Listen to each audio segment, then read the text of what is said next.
They say the desert keeps its secrets. If you stand at the edge of Groom Lake, Nevada, and look out toward the horizon, there's nothing but sand, silence, and a faint shimmer of heat. But somewhere out there, beyond the mirage and the military fences, lies the most famous secret in the world, Area 51. It's the kind of place that doesn't exist until it does. For decades, the US government denied it was even real, a rumor, a punchline, a magnet for conspiracy. Then one day they admitted it had been there all along. But that confession only deepened the mystery. Because if they lied once, what else might be buried under that sunburned dirt? The story begins in the 1950s. The Cold War was young, the air was thick with paranoia, and the sky was the new battlefield. America needed somewhere far away to test the impossible, a place so remote even maps hesitated to name it. That place was Groom Lake, a dry, cracked patch of earth surrounded by mountains that could swallow sound. Here, engineers and pilots began testing aircraft that didn't belong to any era. The U-2 spy plane, the A-12 Oxcart, and later, the stealthy F-117 Nighthawk. Their shapes, alien to ordinary eyes, moved silently through the night sky. To anyone watching from nearby towns, it looked like the future had arrived early, and maybe from another world. The government called it Project Aquadone. The locals called it Proof. For years, the desert became a theater of rumor. Travelers told stories of glowing discs darting through the dark. Ranchers spoke of metal that hummed without power, of lights that stopped and started like thinking creatures. Some claimed to have seen wreckage, others swore they'd seen bodies. And through it all, the military stayed silent. They said nothing, and in that silence, the myth grew louder. Then, in 1989, a man named Bob Lazar appeared on television. He claimed to have worked inside Area 51, on something not of this earth. He spoke of 9 flying craft, powered by a mysterious element 115, gravity-defying, otherworldly. He described hangars carved into the mountains, security tighter than any prison, and a secret so enormous it could rewrite history. The world listened. Some believed.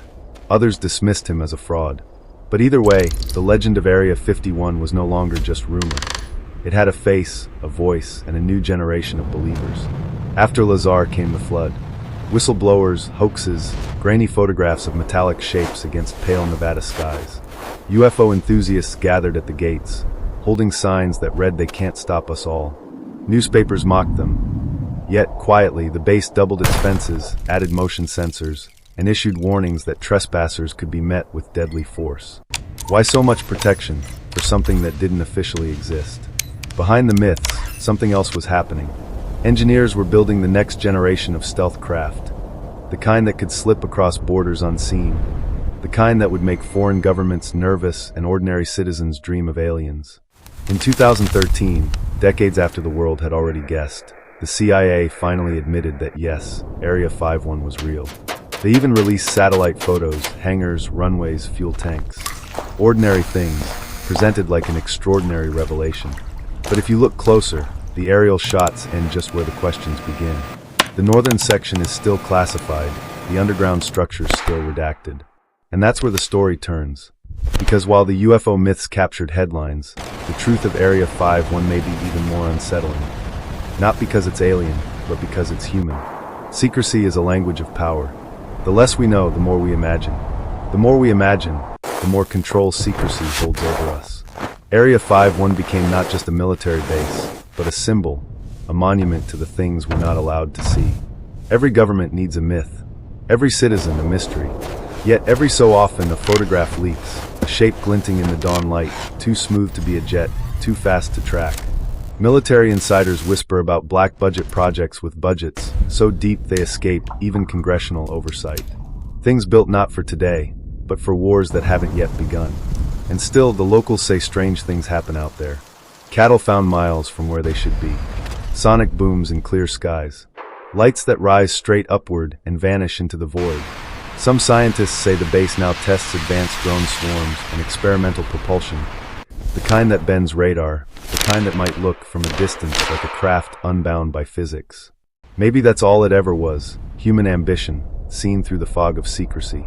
But there's another possibility. Not that aliens landed here, but that we became the aliens we feared. Every generation, we push technology closer to the impossible.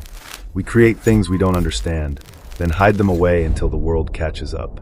Area 51 might not be the home of visitors from the stars, but perhaps it's where humanity quietly learned how to become them. For decades, men have worked there and never spoken a word. Their families knew they left in the dark and came home in the dark. No photos, no stories, just silence. Some died without ever telling anyone what they'd seen. Their ghosts linger in classified files and unmarked graves, a human cost paid for progress that can't be named. In 2019, a social media joke invited millions to storm Area 51. Over 2 million people clicked attend. Only a few hundred showed up. They danced at the gates, laughed, took pictures, but beneath the humor, there was something deeper. The collective desire to touch the untouchable. Because Area 51 isn't just about aliens or government lies. It's about us, our longing to pull back the curtain, to prove that truth still belongs to ordinary people. It's about how wonder can survive even in a world built on secrets. The truth is, Area 51 probably holds no little green men, no crashed saucers, no frozen bodies in silver suits. But it does hold something equally haunting, the blueprint of human secrecy.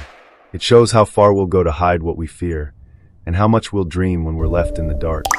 Every night, Groom Lake becomes a black mirror reflecting the stars above it. And maybe that's why the story won't die, because every light in that sky could be something more, or simply something we wish were more. Maybe the desert keeps its secrets not to protect them, but to remind us that mystery still matters. Because in an age where every answer is one click away, Area 51 stands for the one question that never fades. What if? So the next time you look up into a clear night sky and see something that moves where nothing should move, remember, it might not be from another world. It might be from ours. And perhaps that's the scariest truth of all. The desert doesn't talk. It listens.